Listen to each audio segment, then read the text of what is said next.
Olá, seja bem-vindo ao Pode Fazer Ciência, o podcast da Universidade de Taubaté.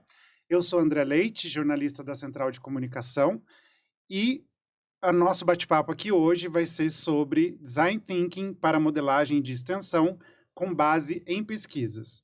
A gente traz esse assunto porque a Unital foi contemplada com um edital, que é o ProExt PG, que tem esse propósito de articular a pesquisa e a extensão. Para a gente falar sobre esse tema, eu recebo aqui a nossa pró-reitora de pesquisa e pós-graduação, professora doutora Mônica Franchi Carniello. Professora, seja bem-vinda. Olá, André, é um prazer estar aqui. Recebo também o professor Fábio Lúcio Meira, que é doutor em Mídia e Tecnologia pela Unesp Bauru, um dos autores do livro Design Thinking na Criação de Novos Produtos, Técnicas e Ferramentas, publicado pela agência Inova Centro Paula Souza, e aqui na Unital, o professor ministra a oficina Design Thinking para modelagem de extensão com base em pesquisas. Professor, seja bem-vindo. Obrigado, André. Professor, para a gente começar, essa conversa, eu queria que o professor explicasse para a gente o que é esse conceito de Design Thinking. Tá joia. Bom dia, Mônica. Bom dia. O Design Thinking, na verdade, ele é uma proposta de uma metodologia que reúne boas práticas do desenvolvimento de produto. Boas práticas em relação ao desenvolvimento, baseando-se no design do produto. Então, ele é uma metodologia que surge, na verdade, pensadores colocam que ela já ocorria em 1840, 1850, mas ela surge forte no final do século passado, no início desse novo século. E ela surge como um diferencial no desenvolvimento de produtos, fazendo um pensar na pessoa, naquele que vai consumir aquele produto, aquele serviço, e não no produto em si. Interessante.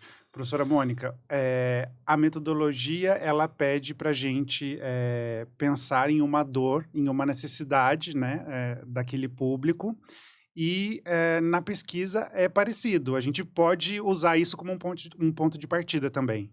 Sim, sem dúvida, né? Então, a ideia de fazer essa aproximação e usar essa metodologia para a gente refletir, pautar e pensar em projetos, né, que fazem essa articulação entre pesquisa e extensão, tem esse ponto de convergência. Então, a pesquisa e a extensão, e assim como a metodologia de Design Thinking, elas sempre para alguma finalidade, para algum público, e numa visão bem sistêmica, né, de por que fazemos ciência, é para melhorar qualidade de vida, melhorar procedimentos, melhorar processos, e isso sempre parte de algum grupo, algum público, alguma demanda, alguma necessidade, ou fazendo a transposição, né, para a linguagem do Design Thinking de uma dor, né, de algo que precisa ser resolvido, aprimorado, repensado, reconfigurado.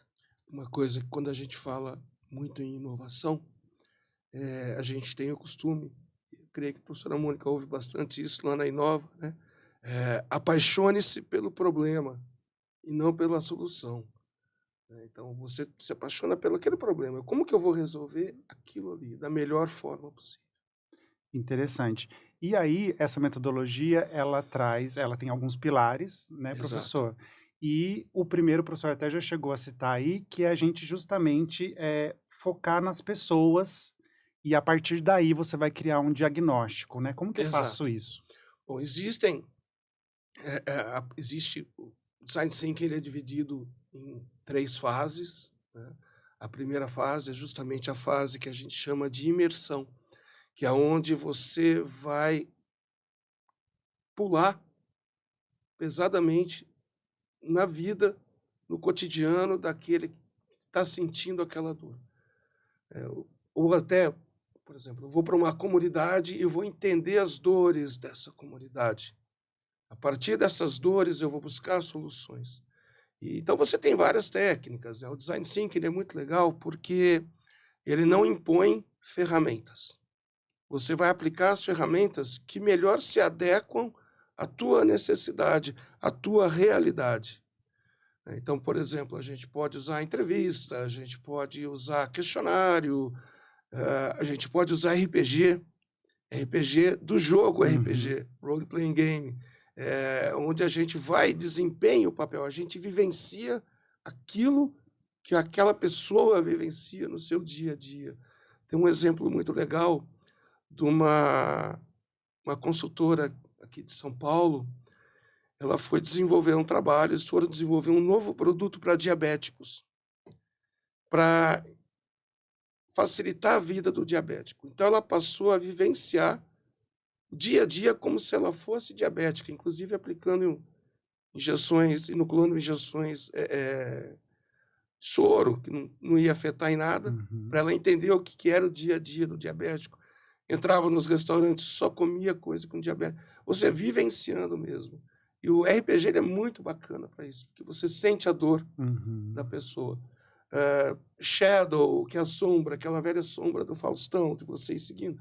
Você acompanha a pessoa no dia a dia dela sem interferir, sem comentar, sem falar nada. Então, são ferramentas, são técnicas que o mercado apresenta que você pode aplicar. Não existe, você tem que fazer. Não, existem técnicas, você aplica que Uhum. melhor se adequa. O importante é você sair dali com a certeza que você compreendeu a dor, compreendeu a necessidade daquele público-alvo. Bom, para a gente já ir amarrando, né, professora, com o nosso propósito aqui na universidade, né, de conhecer essa pessoa, conhecer a dor que ela tem, a gente fala muito da pesquisa aplicada, né, que é justamente a gente tentar levar algum benefício para a comunidade a partir daquilo que a gente estuda. Nesse sentido, a extensão ela é um caminho importante, né, para a gente efetivar isso? Sem dúvida alguma. E então, esse projeto, né, que embasa tudo que estamos fazendo aqui, né, que resultou em uma das ações é esta oficina, né, e que Fábio, melhor pessoa, né, para conduzir, né, a sua estratégia e conhecimento, né, de design thinking, ela tem exatamente esse objetivo, né, de fazer a ciência chegar em outros públicos além do público acadêmico. Claro que isso já acontece de forma heterogênea, em algumas áreas mais, outras menos, mas hoje isso é uma diretriz do Plano Nacional de Pós-Graduação, né? Que assim, a Uhum. comunidade acadêmica nacional que debate, discute aí nos espaços, nos fóruns de discussão e enfim, entende que esse é um momento para a gente sistematizar isso, fazer de forma mais consistente essa aproximação. Então, partindo do princípio da extensão, né, que romper os muros da universidade, os muros simbólicos da universidade, e dialogar com as outras instituições, outros públicos, e interessante deixar bem claro, de maneira bilateral, né? Uhum. Então, a escuta é muito importante na extensão e na pesquisa, né? Na pesquisa a gente faz com método de pesquisa, usar entrevista, questionários, que são métodos de escuta também, né? Uhum.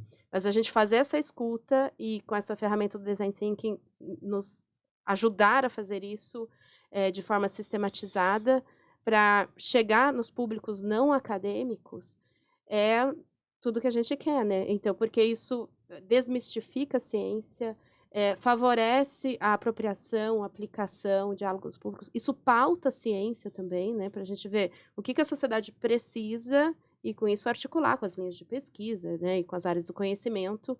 Então, essa sinergia, ela sempre foi uma demanda, mas agora está num momento bastante importante, porque isso está pontuado, claro, né, nas diretrizes nacionais da pós-graduação, e que nós convergimos, né, com essa ideia há muito tempo e agora mais ainda. E é bacana, uma coisa que a gente estava conversando a caminho daqui.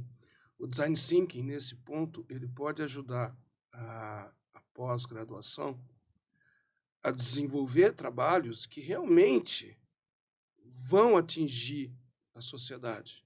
Não tem um impacto, né? Vão ter impacto na sociedade. Uma coisa que eu sempre me questionei desde quando eu fiz mestrado, lá em 1993, o que eu estou fazendo? Será que eu vou terminar e vou colocar isso aqui na gaveta? Só vou obter o meu título e está ótimo? Né? Então, e tem muitos. Quantos a gente não vê por aí nas universidades públicas, que são mestrados que terminam e vão para a gaveta, doutorados que terminam, a tese vai para a gaveta. Qual o impacto que isso causou?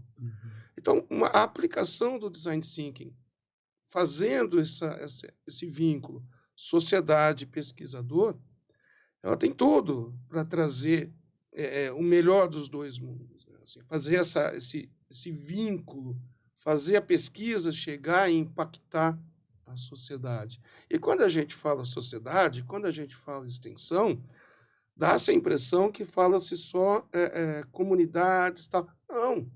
A extensão ela pode ser aplicada à empresa, ela pode ser aplicada ao microempresário, ela pode ser aplicada ao microempreendedor individual.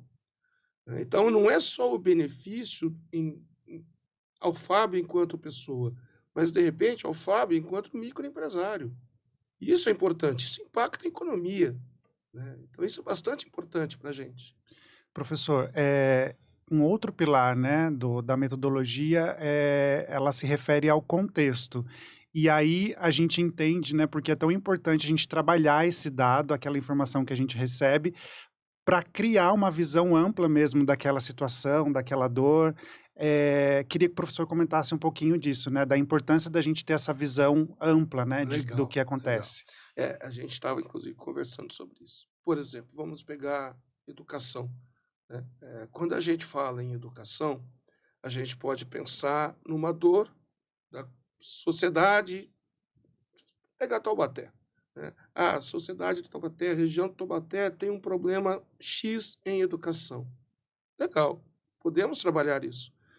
Mas se nós formos numa escola da periferia, lá no final da cidade, onde eu tenho 1000 problemas, quais são as dores reais dessa comunidade, dessa escola, desses professores e seus alunos? Quais são as dores desses alunos? Então, vão ser diferentes. O contexto vai ser diferente. Se eu pegar a comunidade A, a escola B, eu terei contextos diferentes. Eu terei dores diferentes. Embora, numa visão macro, pareça que sejam problemas similares, quando eu aprofundo uma visão mais micro ali daquela comunidade, eu percebo que não, que há uma identidade, né? E o design thinking ele trabalha muito em função dessa identidade, porque é a tua dor não é a dor da outra. Então, eu vou trabalhar em função disso, né? Então, essa questão da contextualização do problema, aonde está e por que ele nasce ali, é bastante importante no design thinking. Professora Mônica, a gente sabe que não é fácil a gente ter essa visão, né? E como o professor está relatando, assim como a dor, né, que eu sinto não é a mesma sua, a percepção também de fora ela pode ser diferente. E aí a gente entra na questão, na importância da gente ter um grupo multidisciplinar, né? E a gente fazer um trabalho colaborativo. Como que isso funciona na pesquisa? Perfeito. Eu acho que, assim, primeira coisa, a pesquisa a gente não faz sozinho. Apesar de ter alguns momentos solitários ali escrevendo um texto, mas o pesquisador, ele está dentro de uma linha de pesquisa, que está dentro de um programa de pós-graduação, ou dentro de um instituto de pesquisa, ou que está dentro de uma associação científica, que está dentro de um contexto nacional, que tem um debate, diretrizes, coisas acontecendo, né?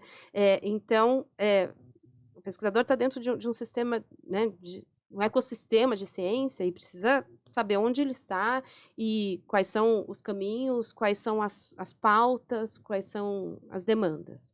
Esse é um ponto. Aí o segundo ponto, eu sempre falo isso para os meus alunos, né? Eu falo, gente, o mundo é complexo demais para a gente tentar explicá-lo apenas sob o prisma de uma área do conhecimento. Não tem como, né? Então, essa interface entre pesquisadores de diversas áreas é extremamente salutar.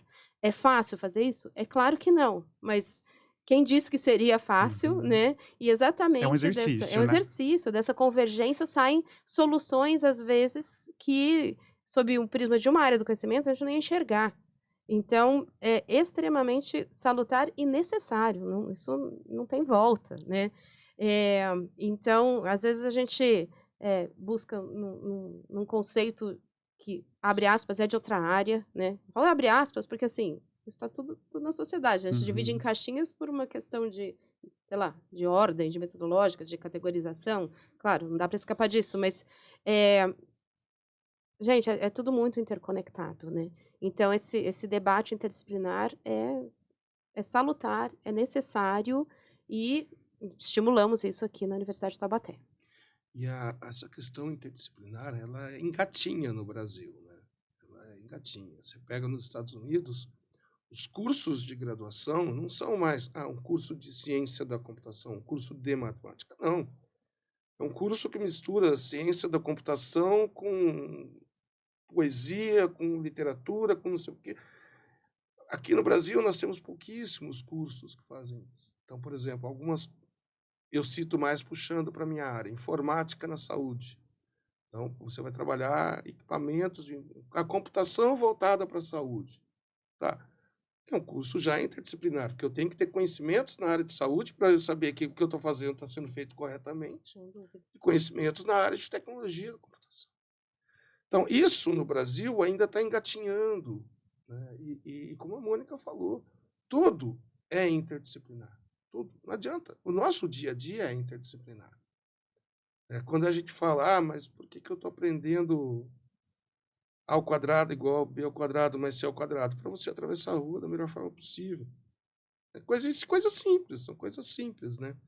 E que o brasileiro ainda, na educação, ainda não conseguiu trabalhar da forma ideal. Eu acho que a gente está engatinhando. Eu espero que a gente chegue lá, em nível de educação, em nível de ensino. Eu só acho que na pós-graduação especificamente, esse movimento já acontece um pouco mais, né? Sim. Porque na graduação você escolhe um curso, né? Enfim, Uhum. né? Agora, na pós-graduação, a pesquisa já está indo para esse rumo. Ainda temos muito a avançar, sem dúvida alguma, mas vou dar alguns exemplos aqui de alguns cursos nossos aqui. Então, nós temos um mestrado de desenvolvimento humano. Qual é a área básica de formação? Várias. Temos psicólogos, historiadores, administradores, né? Uhum. Nutricionistas, fisioterapeutas, né? Então, o programa, a própria concepção do programa, ela é interdisciplinar.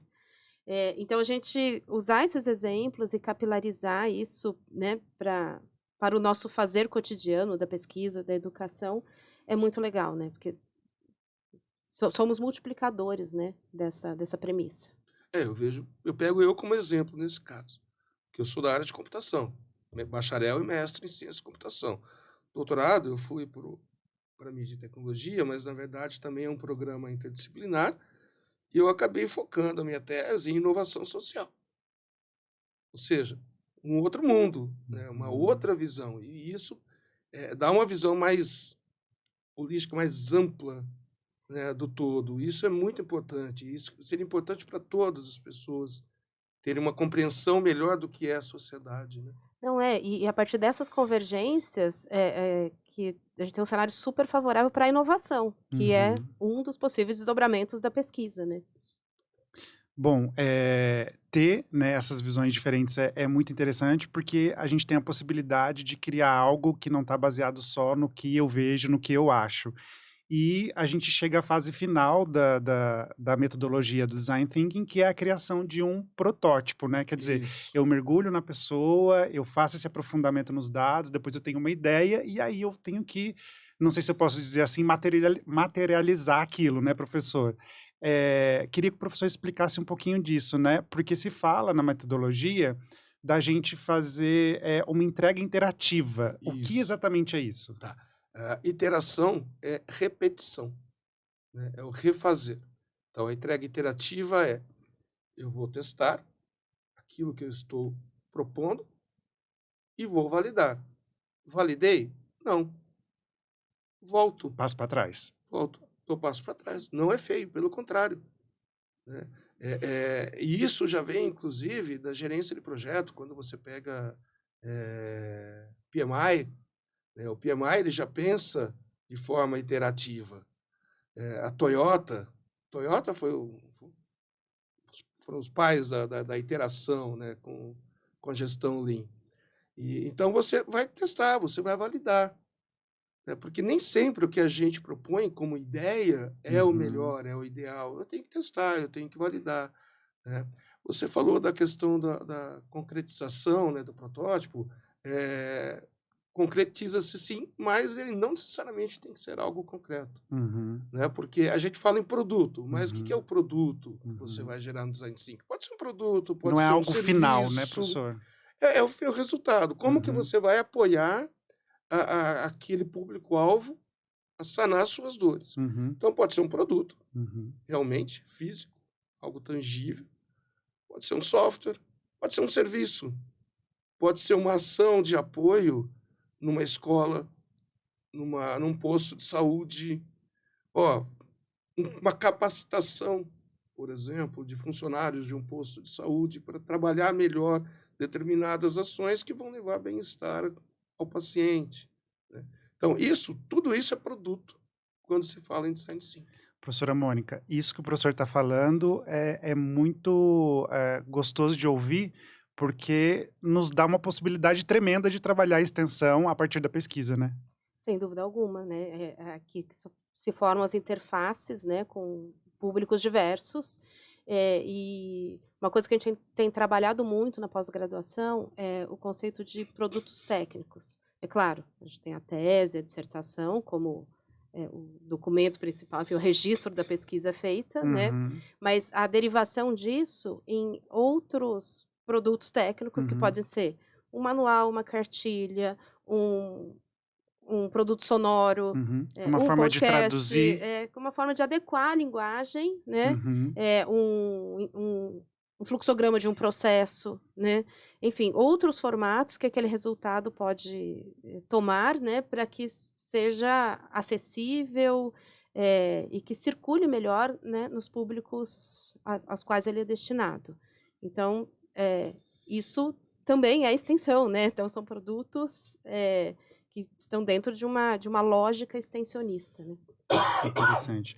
Professor Fábio, entrando, né, especificamente no treinamento que o professor aplica aqui na universidade, de que forma, então, né, o Design Thinking ele pode ajudar, né, o nosso professor a pensar e a criar, né, essas iniciativas voltadas para a extensão a partir da pesquisa?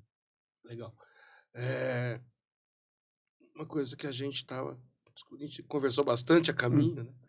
É algo que pode ser interessante, né? Se o pessoal levar o que será apresentado para o dia a dia deles no fazer da ciência. Descobrir áreas temáticas, propor projetos temáticos, da onde desses projetos temáticos podem sair dissertações de mestrado, podem sair teses de doutorado, focadas em uma determinada dor, focadas em uma determinada comunidade, né? A Mônica estava falando, já bateu aqui, né? Por exemplo, pessoal de saúde. Numa pesquisa de atendimento, como aplicar um atendimento numa determinada enfermidade e tal, descobriu-se que se o atendimento for aplicado de tal forma, o resultado é melhor.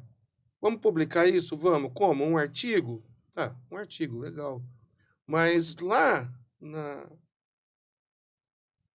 no sertão do Nordeste, onde tem um pronto atendimento, a enfermeira que está ali não vai ler esse artigo.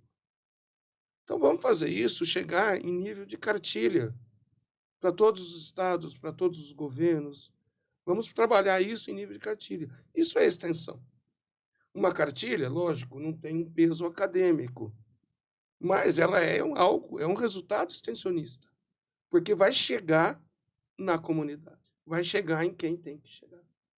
Então, essa fala da Mônica foi muito legal, porque são resultados que a gente não precisa, a gente, enquanto pesquisador, a gente não precisa pensar só da forma acadêmica, só da forma científica. Pelo contrário, eu tenho que fazer isso chegar na sociedade. E acho que tem uma coisa que você falou aqui, no dia a dia da ciência, né, aí me remeteu uma coisa, porque, eh, essa relação com esses públicos, ela não se dá apenas nas pontas, né, no início eu fiz um diagnóstico e entreguei um produto. Muitas vezes, aliás, esse é até o desejado, né, que, esses públicos com quais dialogamos, eles façam parte do processo todo, até para, né, Uhum. para gerar o engajamento necessário, para eles se tornarem partícipes, né, da pesquisa. Uhum. Então, sim, o pesquisador ele tem esse papel na sociedade né, de construir conhecimento dentro de uma instituição de pesquisa, que é a universidade ou os institutos de pesquisa, claro, mas aí trazê-los, né, trazer os públicos para dialogar conosco durante todo o processo é, é algo riquíssimo, né? De envolvê-los nesse fazer, que é a tal pesquisa participante, né?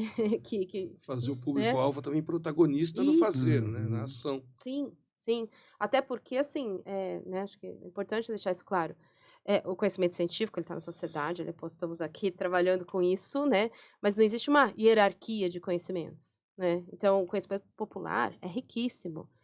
O conhecimento técnico, né, de quem está lá empiricamente, constrói o processo, saber fazer, é riquíssimo também. Então, a gente está fazendo um diálogo, interface entre essas esferas de conhecimento da sociedade.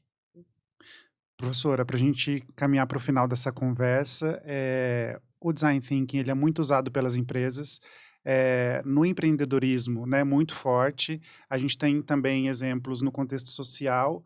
Qual que é a importância da gente trazer essa metodologia para dentro do ambiente acadêmico, né, e mais voltado para a questão da pesquisa e da extensão? Estamos exercendo aqui a interdisciplinaridade que tanto falamos, né.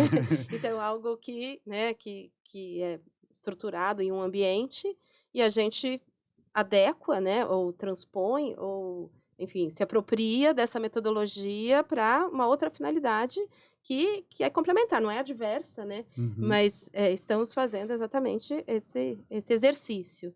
E no mundo acadêmico, né, a pesquisa científica, ela tem como uma das características o método, né, o método científico. Então, acho que é mais um percurso que nos fortalece, né, como pesquisadores, para nós, aprimorarmos ou ampliarmos o nosso cotidiano aí do fazer científico. Fábio, qual a sua percepção sobre isso? O design thinking, ele é extremamente democrático. Então, você pode usar o design thinking para criar um produto, para desenvolver um software. Se for criar um jogo, quero criar um jogo. Para quê? Qual o objetivo do jogo? Vamos usar design thinking. Hoje, existem inúmeras grandes empresas que aplicam design thinking. Ainda existe uma certa resistência quando se fala no design thinking. Eu mesmo, quando eu ouvi pela primeira vez falar, eu que sou da área de computação, uma área dura, como a gente costuma dizer na ciência, eu olhei e falei, isso não é legal, isso não vai dar certo, né? E, poxa, a hora que eu olhei, falei, cara, vai, né? E nós temos muitas, IBM, Apple, TOTUS, que é uma das maiores do Brasil, a Embraer, né? Nós temos a Embraer X, que é um braço da Embraer, que está desenvolvendo o famoso carro voador, né? Aqui Uhum. em Taubaté, por sinal. A planta de fábrica é aqui. E eu tive a oportunidade de entrevistar, de conversar sobre inovação com o CEO da Embraer X. E aí eu, forçando ele, falou, tal, ele falou, o que vocês usam para pensar a inovação? Ele, design thinking. Porque a gente está fazendo um carro para quem? É um carro voador, tá lindo, maravilhoso, mas para quem? Uhum. Né? O que ele precisa? Então, o design thinking ele é extremamente democrático. E o legal dele é justamente isso, porque todas as ferramentas que eu vou aplicar com o pessoal hoje, como eu falei, você pode usar qualquer tipo de ferramenta que se adeque, são ferramentas que vêm de N contextos. Então, você simplesmente aplica ferramentas para fazer algo ali, né? O importante não é a ferramenta que eu estou aplicando não é o foco. O foco é o resultado que eu espero daquele fazer. Eu tenho a fase de imersão, fase de análise, atividade de análise, que é compreender a imersão, aí a ideação e a prototipação. Tá, o que eu vou trabalhar com prototipação? Todos os N tipos de protótipo, até um torno gerando uma peça, um BPMN fazendo o risco de um serviço que vai ser prestado. Então, o foco não é que tipo de ferramenta, qual ferramenta eu estou usando. O foco é qual o resultado eu obtenho disso. Então, o legal do Design Thinking é isso. Por isso que a gente consegue aplicá-lo no desenvolvimento de qualquer tipo de, entre aspas, produto. Quando eu falo produto, é sempre produto, serviço, o produto final de algo. Então, ele é muito democrático, ele é muito bacana por causa disso. Bom, a ferramenta está aí, né? Espero que essa conversa ela seja aí um motivador para que as pessoas, nossos professores, usem, né, essa ferramenta a favor para a gente construir aí uma sociedade melhor, né? Que a gente possa cumprir a nossa missão de transformar, né, o ambiente onde a gente está. Agradeço a participação aqui dos professores nessa conversa, obrigado. Gostariam de fazer alguma consideração final, professor Fábio? Eu acho que o mais importante o pesquisador tem que ter um pouquinho da cabeça aberta. Abra um pouquinho a cabeça e não pense só de forma acadêmica, pense um pouquinho mais de forma humana, sociológica, que aí provavelmente o resultado do seu projeto, da sua pesquisa, da sua dissertação, da sua tese vai ter um propósito, e isso é muito importante. Professora Mônica? Eu queria fazer agradecimentos, né? Agradecimento ao Fábio, Ótimo. né, que está aqui conosco, fazendo parte desse projeto, e também agradecimento ao coordenador do projeto, que é o professor doutor Tiago Molina, e que tem representantes também de todos os programas de pós-graduação na equipe. Então, um agradecimento para cada um. Eu que agradeço o convite. Bom, esse foi mais um episódio do Pode Fazer Ciência. A gente volta numa próxima conversa. Até lá!